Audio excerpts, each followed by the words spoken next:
at the core of your business. Welcome to day 168 of our Supersize Your Business Annual Challenge. Sharon Horne-Ellstrom here. I want to create a little graphic to talk about today's topic because although we're focusing on physical health and well-being all this month as part of the life framework, one of the things that I like to do every single month, no matter what area we're focusing on, is talk about key tools, key principles that we need to make sure we're applying to our business and each of the different areas and aspects of our business. And one of those is core values. We didn't talk about it. Usually I talk about it the first 3 or 4 days of the month, but had other topics this month and kind of let it fall by the wayside. And I think it fits perfectly with what we're talking about today with respect to the core of our business. Our core strength in our physical bodies is important. Guess what? The core of our business is just as important. And it's hard to think of it as a physical thing, but it actually is. It permeates our culture.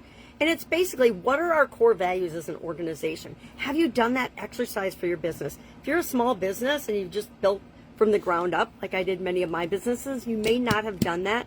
Lucky for me, I was in corporate America, and so I was exposed to all kinds of systems, processes, and tools that help us to grow and build and scale our businesses. And one of those tools was understanding and identifying our core values, our principle, our mission, our vision, our purpose, if we haven't done those already. And we should revisit those every year anyway, because times change.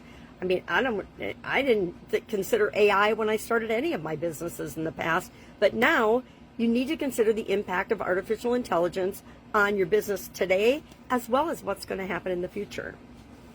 So, how do we identify our core values? I'm going to give you a quick process. I did mine. I didn't do it for business, so I'm going to do that on the fly with you.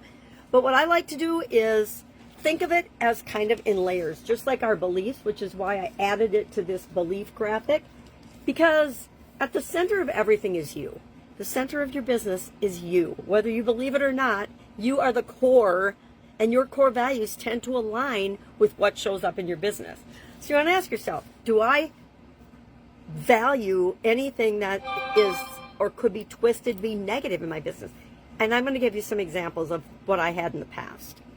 I used to value, and I didn't think of it as a value, but I used to value hustle and speed and pace of working and doing different tasks. I grew up as a quality manager and a quality engineer by training, and so I did time and motion studies of all the different jobs in, let's say, my Italian food manufacturing company, because I had that skill. I could do that. And so I knew how long each task should take, right?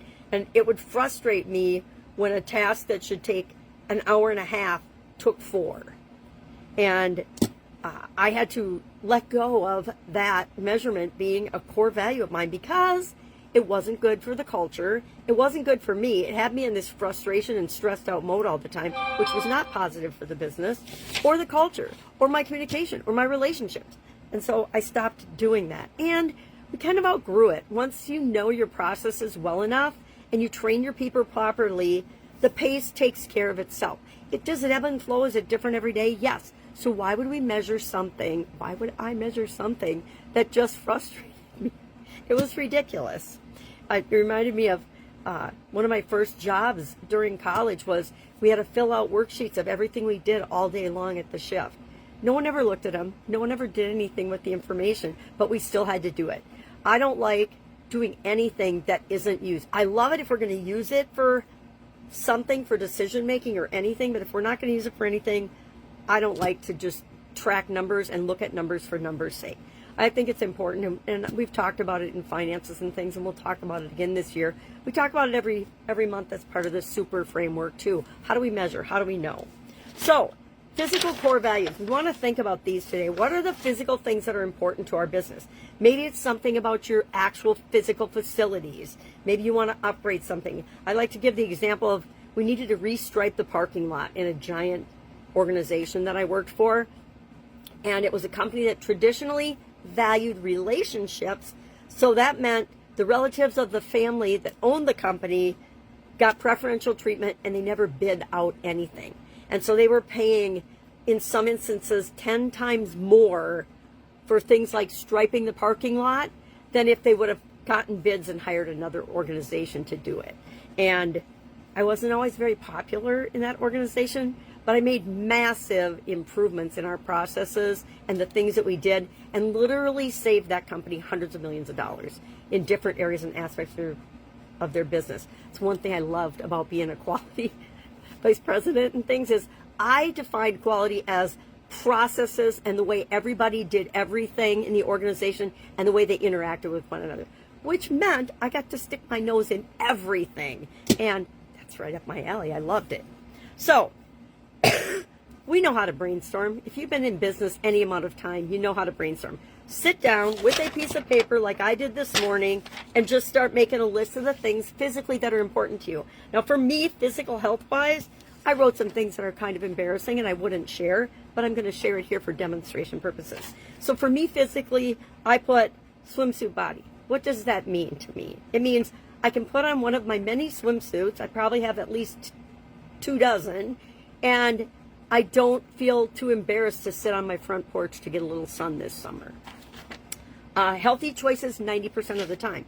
It means, and this can apply directly and does apply directly to my business as well, 90% of the time we are going to do the right thing and pick the right healthy food choices, make the right decisions for our business. Will we do it 100% of the time? No, but our goal is 90% of the time. Our goal is actually 100% of the time, but we also have to be a little realistic and remind ourselves, I'm still going to eat caramel. I'm still going to have ice cream once in a while. I'm still going to make choices that wouldn't be considered healthy. So instead of letting my subconscious go half-cocked off on me and being out a lot of negative self-talk, I'm setting the expectation that I get a pass in certain times. I think it's why diets like that give you the weekend off or give you a cheat day are so much more successful than ones that restrict and have all these guidelines that people can never stick to anyway. And then finally I put daily movement. Why? Because I know how important it is to move every single day. I'm in a coaching program because we're always sharpening the saw. And we were on a almost 7-hour call yesterday, meaning sitting. Now I got up, took my computer and did laundry and things so I could keep moving during it. But that's a lot, even for me. So top 3. What are the top 3 things for your business is physical health and well-being that you want to do? Those are your core values. They'll align with your core values. Always check in to make sure something aligns with your core values, because if it does, it should get a yes. If it doesn't, it's just an automatic no. It makes decision making and taking action so much easier, because we always want to be moving toward the things that are most important to us and to our business and to our company. And so we want to choose things that make sense. So today, pick 3 core values, physical core values, and just share one in the comments below. You don't have to share all of them, share one. Say, whatever it is for you physically. Hey, we want to have the best looking ads and the most attention grabbing ads, because that's a physical thing, right? People can see it and experience the ad. It can be anything. We want to have the healthiest people in the in our industry. We want to set the example for other people in the industry, knowing that we can be super successful, make a ton of money, and still take care of ourselves physically, mentally, emotionally, spiritually, the whole 9 yards. That's what this annual challenge is all about. All right, any questions? Hit me up and ask. Otherwise, go out, make it an awesome day. Don't forget to move it, and I'll of course be with you tomorrow. Any questions? Ask. Remember, Supersize School. Love to have you join us. Free. I've got the freemium model turned on, so it's free to join. Why would you not? I got a little bit of experience that you might learn a thing or two from. All right, have an amazing day. Bye.